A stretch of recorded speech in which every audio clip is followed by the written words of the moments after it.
Study IQ bank and SSC, शुरुआत से सफलता तक। Hello friends, welcome to study IQ bank and SSC channel. Friends, मेरा नाम है सागर दुआ, मैं पढ़ाता हूँ रीजनिंग। यस फ्रेंड्स, मैं आपके सामने कैलेंडर की एक पूरी सीरीज लेके आ गया हूँ, जिसमें मैंने आपको अभी तक what is normal year, what is leap year, what is century year and what is solar year सिखा दिया है। उसके बाद मैंने आपको सिखाया था लीप ईयर इन ब्रीफ, मतलब लीप ईयर कैसे निकाला जाता है, ये ओवरऑल मैंने अच्छे से समझा दिया आपको। उसके बाद हम लोग चल दिए थे रेफरेंस कैलेंडर की ओर, जहाँ पे हमने कुछ कैलेंडर, उसके बाद हम लोग चले थे ऑड डेज की ओर, ऑड डेज की ओर चले थे। फिर हमने ऑड डेज का कॉन्सेप्ट को सीखा। उसके बाद हम लोग चलते हैं रेफरेंस कैलेंडर की ओर। अब रेफरेंस कैलेंडर के अंदर हमने काफ़ी सारी बातें सीखी, और उस रेफरेंस कैलेंडर के बाद जो अब मैंने उठाया है वो उठाया है identical calendar. Yes friends, identical calendar उठाया है, जो कि आप मेरे पीछे देख सकते हो। अब आइडेंटिकल कैलेंडर होता क्या है? सेम कैलेंडर, यानी कि जो अब कैलेंडर चल रहा है, जैसे सपोज करिए 2024 चल रहा है, तो 2024 का कैलेंडर बिल्कुल सेम का सेम कब जाके यूज में आएगा। यस, तो ये सवाल हमसे पूछा जाता है एग्जाम्स के अंदर, और इसको हम लोग डील करते हैं। और आइए हम लोग सीखते हैं उसको कैसे डील करना होता है। फ्रेंड्स, एक ऐसी चीज मैं आपको सिखाऊंगा जिसको देखते ही आप क्वेश्चन को उड़ा दोगे। एक ऐसी चीज, बेसिक एंड ट्रिकी फॉर्मेट जो आपके सामने मैं रखने वाला हूं, वो ट्रिक जो आपके सामने मैं रखने वाला हूं, ध्यान से देखना।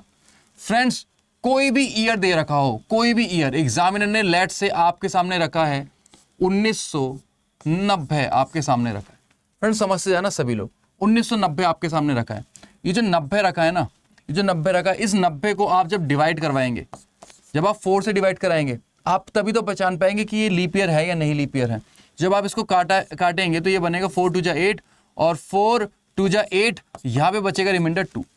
ऐसे ही आपका फिर जब 1991 बनेगा, है ना, ऐसे ही बनेगा आपको 1991, फिर उसमें लीप ईयर बचेगा, उसमें क्या रिमाइंडर बचेगा 3। तो फ्रेंड्स, आपके जो रिमाइंडर्स बनते हैं ना, आपके जो रिमाइंडर्स आते हैं ना, वो 4 रिमाइंडर्स आते हैं। एक आता है 0, एक आता है 1, एक आता है 2 और एक आता है 3। ये 4 ही रिमाइंडर आएंगे। जब भी आप 4 से डिवाइड करवाओगे तो 4 ही तो रिमाइंडर्स बनेंगे। 4 का 4 थोड़ी ना बन जाएगा रिमाइंडर भाई। 4 को जब आप 4 से काटेंगे तो रिमाइंडर 0 बनेगा ना, फिर तो, है ना भाई, समझ में आ गया। तो 0 1 2 3, यही 4 रिमाइंडर्स बनते हैं। 0 किसके लिए यूज में आता है कि भाई जब भी कोई एक लीप ईयर हो, जब भी कोई एक लीप ईयर हो, यानी कि अगर आपका 0 आ रहा है तो वो एक लीप ईयर होगा, वो पक्का एक लीप ईयर होगा। जैसे कि मैंने आपके सामने बोला 2024, तो जब आपने 24 को 4 से डिवाइड करवाया तो देखो 4 6 जा 24, रिमाइंडर बचा 0। तो 0 यूज होता है लीप ईयर के लिए। फ्रेंड्स, जब भी कोई भी आपसे लीप ईयर की बात पूछेगा, वो कि लीप ईयर का कैलेंडर कौन से ईयर में जाके यूज में आएगा, तब आपको बस सिर्फ और सिर्फ एक ही कॉन्सेप्ट अप्लाई करना है। वो क्या है फ्रेंड्स? इसके अंदर आपको जोड़ देना है +28 years.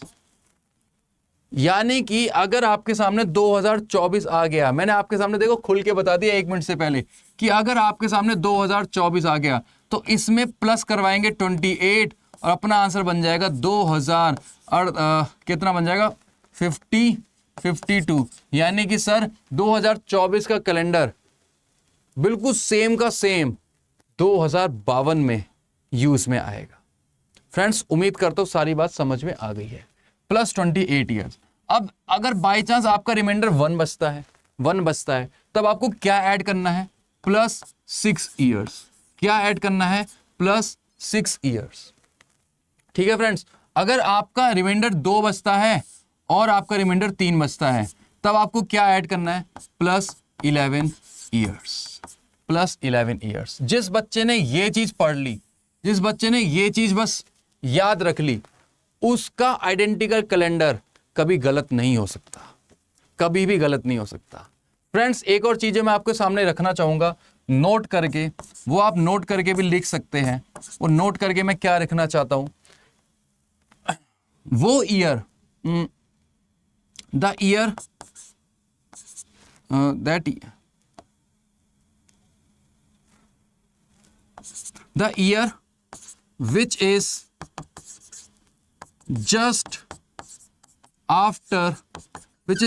after a leap year,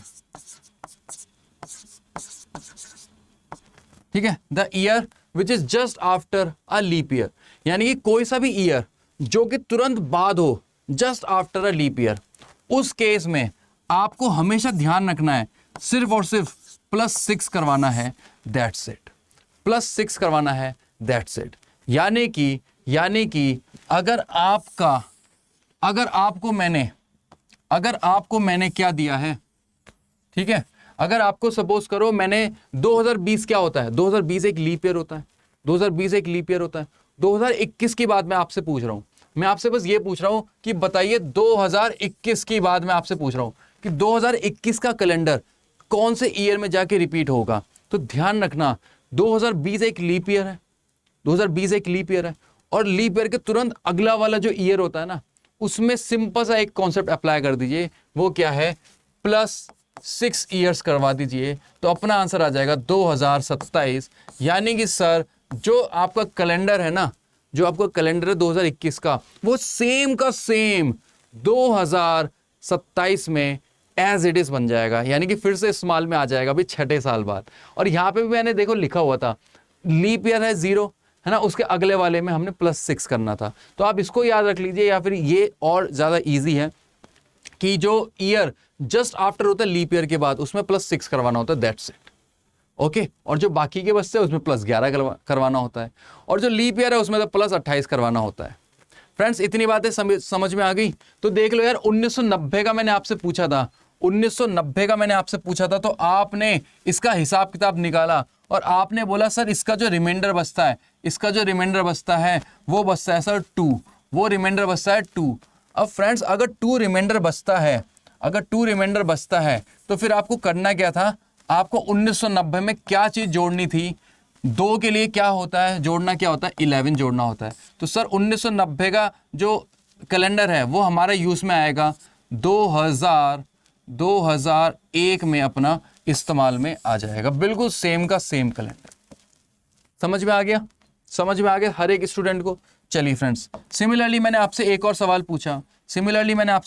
पूछा, कि बताइए मैंने आपको दिया 2000 का कैलेंडर कौन से ईयर में इस्तेमाल में आएगा, यानी कि सेम का सेम आइडेंटिकल कैलेंडर होगा, जिसकी 1 जनवरी भी सपोज करो 1 जनवरी 2000 की अगर मंडे आ रही है ना, 1 जनवरी 2000 की मंडे आ रही है, तो 31 दिसंबर को ट्यूसडे ही आना चाहिए। ये बात परफेक्टली कहाँ पे जाने वाली है, किस जगह पे जाने वाली है। सर 2000 जो 2000 है फ्रेंड्स, ये एक लीप ईयर है, तो सर इसमें हमें करवाना था 28, इसमें हमें क्या करवाना था, डिवाइड करवाना था 4 से।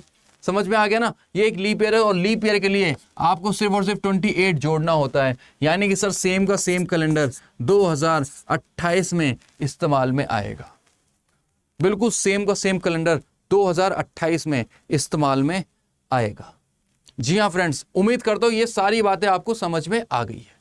अब इसका एक छोटा सा कॉन्सेप्ट है, वो चीज मैं आपसे के आगे रख देता हूं।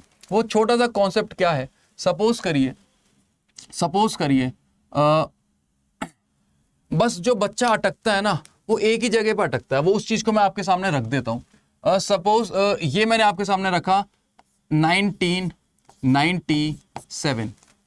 सपोज करो ये जो आपका कैलेंडर है 1997 वाला है ना, और एक कैलेंडर है 18, मतलब कैलेंडर कह रहा हूं मैं, ईयर जो है 1897 लिखा हुआ है। तो फ्रेंड्स 1997 का कैलेंडर कौन से ईयर में जाके यूज में आएगा, है ना फ्रेंड्स। अगर मैं इसके अंदर एक ऑप्शंस दे देता हूं, सपोज करो मैंने ऑप्शंस दिए यहाँ पे 2002 दे दिया, बी ऑप्शन दिया मैंने 2004 दे दिया, सी ऑप्शन दिया 2003 और डी ऑप्शन दिया 2008। ठीक है फ्रेंड्स, ये सारे मैंने आपके सामने ऑप्शंस दे दिए। ठीक है, तो आपका आंसर पता है कैसे भी निकल सकता है, ध्यान से देखना। एक चीज और, एक तो मैंने आपको एक चीज समझाई थी कि 1997 क्या है, एक नॉर्मल ईयर है, और इससे जस्ट पहले क्या था 1996, जो कि एक लीप ईयर होता है। और लीप ईयर के तुरंत अगले वाले ईयर के लिए आपको करवाना क्या होता है, आपको करवाना होता है +6। आपको क्या करवाना होता है, प्लस का 6 करवाना होता है। जैसे आप ये करवाएंगे तो आपका आंसर क्या बन जाएगा, 2003 बन जाएगा इसका राइट आंसर। और देखो फ्रेंड्स, एक और जो बात मैं आपको बताना चाहता हूं कि जो 1997 है ये एक नॉर्मल ईयर है। ये क्या है, एक नॉर्मल ईयर है।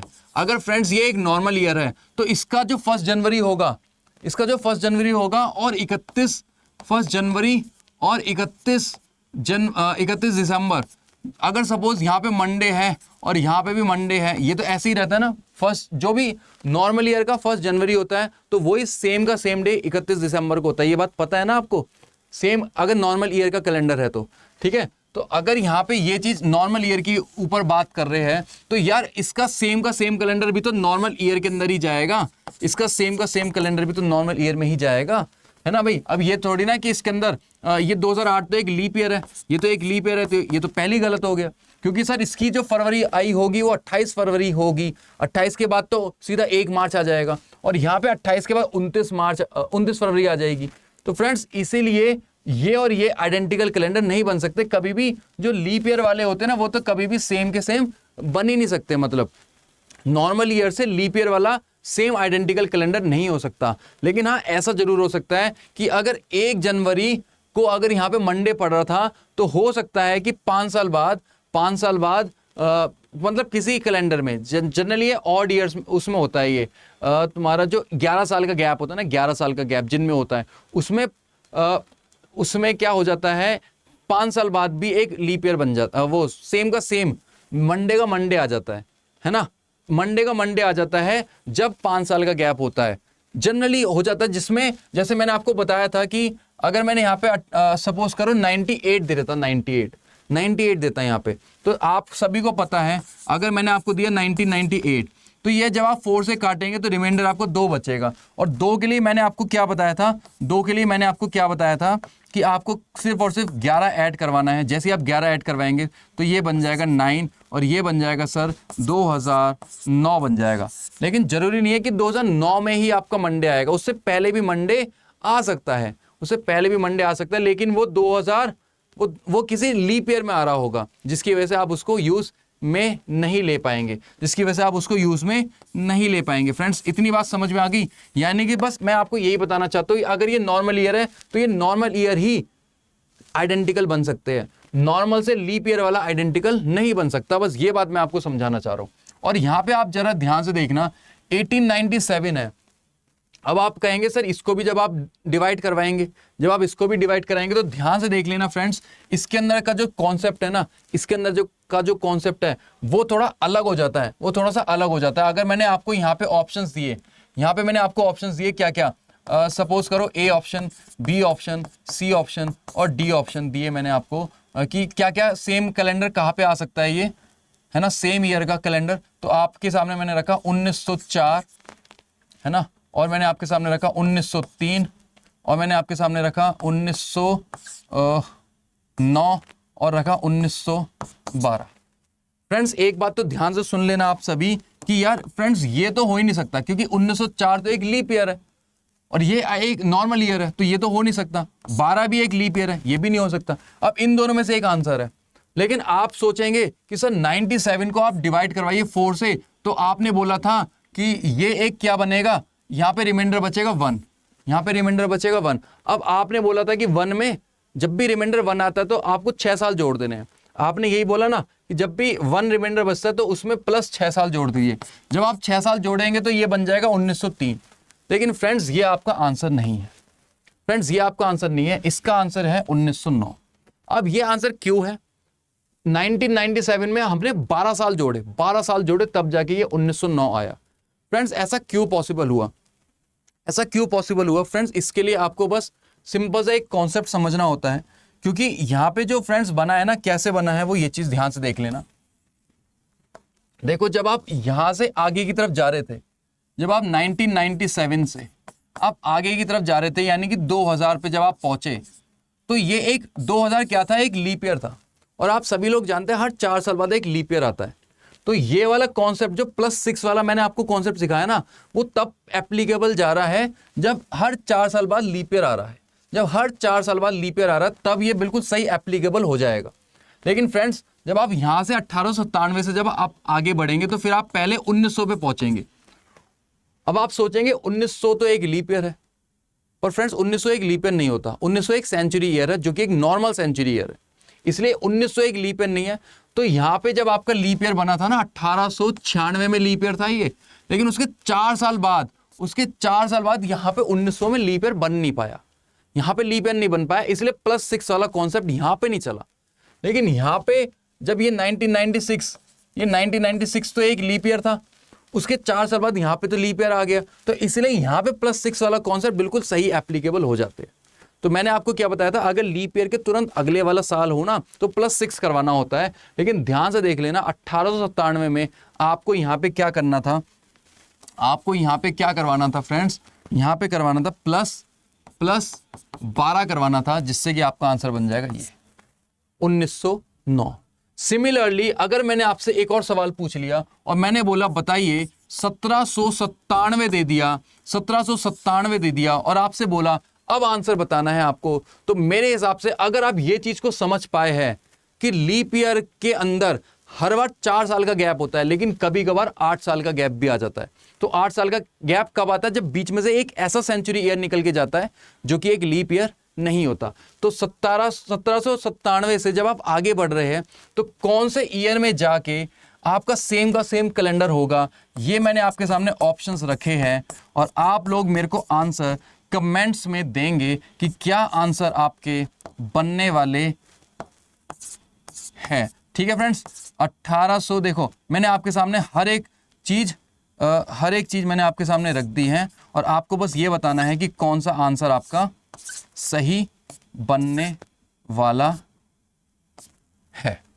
ठीक है फ्रेंड्स, उम्मीद करता हूं हर एक बात मैंने आपको समझा दी है और आप इसको चेकआउट करेंगे और मेरे को बताएंगे। देखो इसके अंदर बस मैं एक 6 साल वाला भी डाल देता हूं, एक 6 साल वाला भी डाल दो, जैसे 1803। अब आप इसमें से चेकआउट कर लीजिएगा कौन सा आंसर आपका आने वाला है। ठीक है फ्रेंड्स, इसका आंसर आप लोग मेरे को कमेंट सेक्शन में देंगे। अगर आप चीज़ों को समझ चुके हैं तो वीडियो को लाइक जरूर करेंगे और अपने दोस्तों के साथ शेयर भी करेंगे। और इसी टाइप के कॉन्सेप्ट्स को मैं 11 मिनट के अंदर आपको सिखाता हूँ। डेली आपको मेरे साथ जुड़ना है और यहाँ पे अभी तो मैंने कैलेंडर की चीज़ें उठाई है, अभी तो मैं क्लॉक की भी चीज़ें उठाऊंगा, हर एक चीज़ आपको सिखाऊंगा। तब तक स्टे ट्यून रहे। डेली आपको देखना है study IQ bank and SSC channel को और अपने दोस्तों को भी ये बातें बतानी है कि सागर सर आपको पूरी रीजनिंग 11 मिनट के अंदर कॉन्सेप्ट सिखाते हैं, हर एक रीजनिंग के हर एक छोटे छोटे पार्ट्स का। ठीक है, तो डेली जुड़ना है। तब तक रहे खुश और देखते रहे study IQ bank and SSC। जय हिंद दोस्तों। Study IQ bank and SSC, शुरुआत से सफलता तक।